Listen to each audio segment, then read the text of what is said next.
কেউ যদি তার জীবনকে আলোকিত করতে চায়, কেউ যদি তার জীবনকে প্রস্ফুটিত করতে চায়, কেউ যদি তার জীবনকে সফল করতে চায়, সে কৃষক হোক, ডাক্তার হোক, ইঞ্জিনিয়ার হোক, ছাত্র হোক, ব্যবসায়ী হোক, তাকে সকালকে কাজে লাগাতে হবে।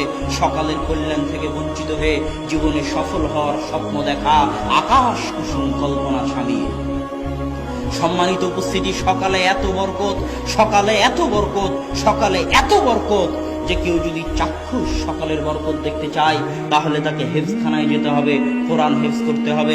আমিও হেফজখানার ছাত্র, ছোট ছোট ছাত্রের সাথে আমি কোরআন হেফজ করেছি।